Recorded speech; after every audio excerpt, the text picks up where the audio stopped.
When we think about fleshing out our role-playing games, and particularly like the dungeons that we run and stuff like that, and when we think about secrets and clues, and how we're going to reveal secrets and clues to the players when they're exploring dungeons and things like that, one of the biggest ways that we are going to explore those secrets and clues, and that characters can discover those secrets and clues, is by studying the artwork and the architecture of the structures that they're in. So one of the things I've been thinking about is like, what are those pieces of artwork, and what are those structures? And is there a good way for us to get our hands around these kinds of pieces of artwork, medieval artwork and architecture and structures that characters could potentially find in dungeons? So I've started working on a Sly Flourish article on that topic, where I didn't like get deep into museums and stuff like that, but I did some good Wikipedia searching and found some common medieval decorations that I thought we would look at today. So the idea is that you can take these medieval decorations, you can take these ideas and sort of put them in a list and keep them along with your other stuff, and spending a little bit of time doing some research to understand exactly what a frieze is, what a carotid is, what encaustic painting is, what straffido is. That once you understand what these things are, once you've kind of internalized them, then it becomes easier for you to describe them in the game. So I just picked 12. You probably have other ones, but I wanted to pick like 12 that you could put like on a D12 list if you wanted to, and not overwhelm us with too much stuff. So we're going to take a look at these today, and they're not really in any particular order. I would say that some of the more common ones are higher in this list. Some of the less common ones are lower in the list, but all of these are things that you could describe while the characters are exploring the region around them. So a relief, for example. A relief is a projection of an image in which the stonework around the image is carved back. So you carve back the negative space, leaving the image protruding forward. There are some of these like a bas relief, which is a low, and then there are high reliefs, and then sunken relief. Sunken relief is sort of the opposite. I'm going to link to my notes here in the show notes, so you can look down and see the Wikipedia descriptions of each of these things, which show pictures of each of them. So this is an example of like a high relief where they carved deeply into something. Here's a Roman relief where all of the stonework was carved back to show that. So a relief is a very common structure for art that you might find. A frieze is a horizontal stretch painted or sculpted around the upper edge of a wall, a room, or an object like a sarcophagus. So if you are inside of a room and the walls are relatively bare, but around the outer edge of the wall at the top of it is a carving around it, that is called a frieze. And you see friezes in, Roman architecture has it, Greek architecture has it. You could often say that this exists around the upper edges of a sarcophagus. So, a common situation in D&D is there's a sarcophagus, and around the outer edge of the top part of the sarcophagus is a frieze. So you can describe that as a frieze, and they might learn stuff from depictions on the frieze, battles that have taken place, or villains that they defeated, histories about whoever's buried in the sarcophagus. That could all be inside of a frieze. Mural, most of us understand what a mural is. A mural being a piece of graphic artwork painted directly onto a wall, right? So, and there's lots of different ways to paint them on a wall, and some of these other ones talk about how those paintings are on a wall. But, a mural is a very common way to see a depiction of a scene or a situation or a story or gods or whatever that is painted directly upon a wall. Tapestries, fabric representations of stories. Many different, I think all of us kind of generally know what tapestries are. This is not super extreme, but it's nice to have on the list. Then when you're going through old things, you might find tattered tapestries, and those tapestries have depictions of things. One of the neat things about tapestries, two factors of tapestries that are really important and interesting. One is that tapestries were often used to hide drafts in castles and things like that. When there were cracks in the walls that they couldn't seal up, or the cracks formed and they had like cold drafts at night, they would put tapestries up to block those cracks. That could be a really good way to hide secret doors and things like that. So the idea that tapestries are used to hide secret doors, that's very cool. Now, tapestries were also really nice because they were portable. Your adventurers can take them off the wall, roll them up and take them with them and sell them. But also people would decorate their places differently with different tapestries. They would move the tapestries around, they'd put new ones up, take old ones down, and it meant that they didn't have to sit looking at the same artwork the whole time. So those are a couple reasons why tapestries might have a good effect in the game that you're running. A fresco is kind of like a mural. It is a type of painting in which the mural is painted directly upon wet lime plaster. So in this case, you would already put up and you would have like a plaster mural up on a wall where the painting is directly in the plaster, which would preserve it over time.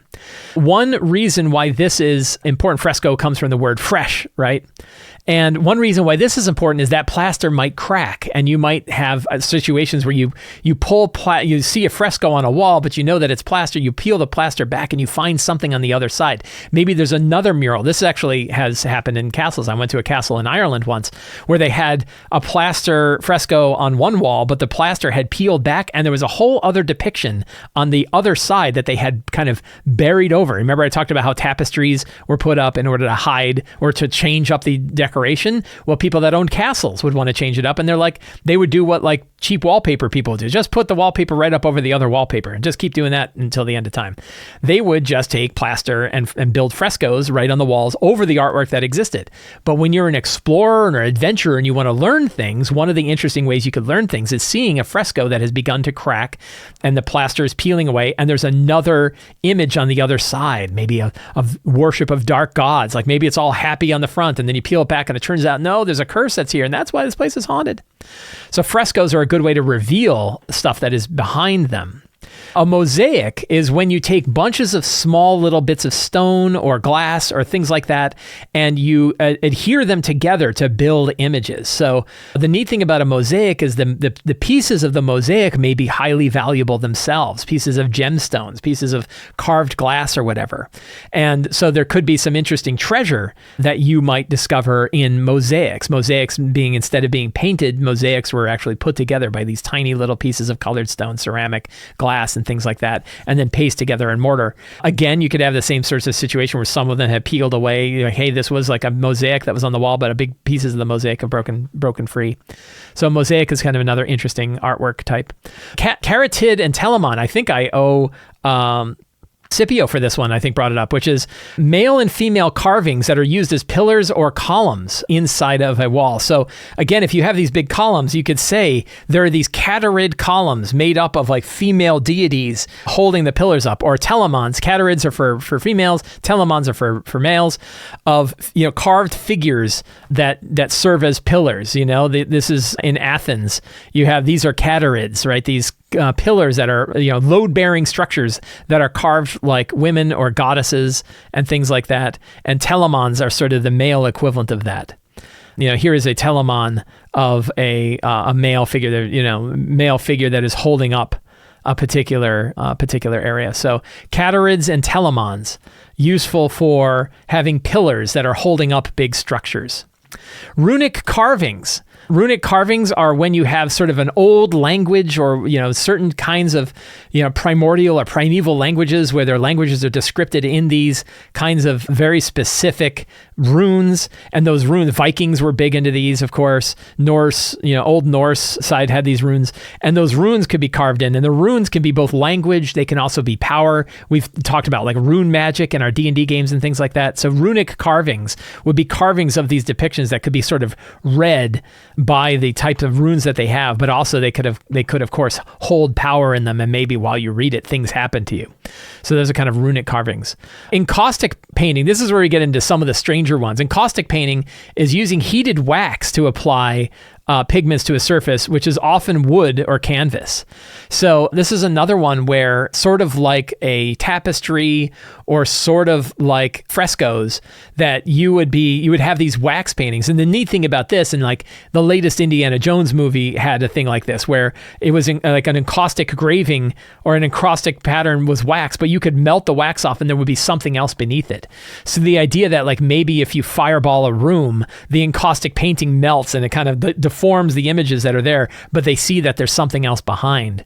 That's kind of an interesting way of dealing with this sort of encaustic painting, this hot wax painting that could show an image, but that could be kind of peeled away to reveal secrets on the other side. That's one of the things about all of these, are like, what are the ways that these things reveal their secrets? One of the reasons I put encaustic painting on here is that idea that you could melt the wax and then see the stuff that's there.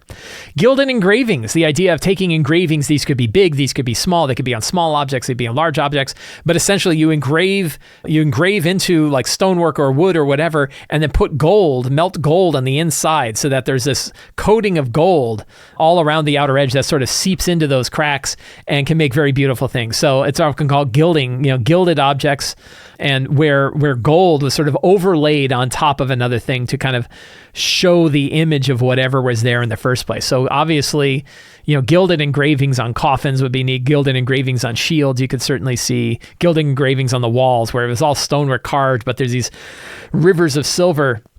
And it wouldn't necessarily have to just be gold, it could be other, mithril, like mithril lining inside of it if you wanted to. So that's gilding. Mariflage is painting canvas directly onto a wall. So other than this is where you would have almost like a painting that's directly affixed to the wall in plaster. And again, another one where like you could cut it out and take it with you. You could show stuff behind it. Things could be hidden behind the canvas wall. There could be a secret door behind the canvas wall. So a mariflage, I think I'm pronouncing that right. A mariflage would be like a mural that's directly put upon canvas that's over an area. And if characters discover, at first you thought this was a mural painted directly to stone, but it's not. It's actually painted directly on canvas. And then the question comes back as, what's behind the canvas, right? What can we find there? Or can we cut it and sell it for loot, right? That's another one. Strephido is the idea of scratching a surface of one pigment in order to reveal another. So in this case, you might have two different layers of stuff. You might paint or affix an entire color to one thing and then scrape down to get a different color on the other side.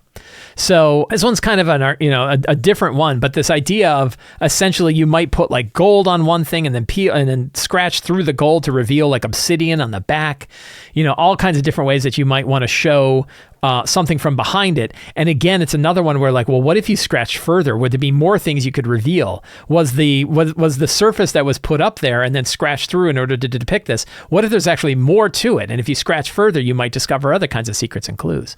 So that's kind of another different technique. Kind of, Strephido, kind of another weird one that you would have. So those are sort of 12 different ways that you might have decorations in medieval chambers or old chambers. Again, dungeons and crypts and towers and old ruins and things like that could have all different kinds of these things. I think this is a fun list to kind of add into your kit so that when you're around there, when you want to describe different kinds of decorations that are on there, particularly decorations that you want to expose secrets and clues through, that having this list, this is a nice fast D12 list that you could add on there to talk about these different kinds of decorations that these locations might have for your characters to explore. So I hope you found that useful.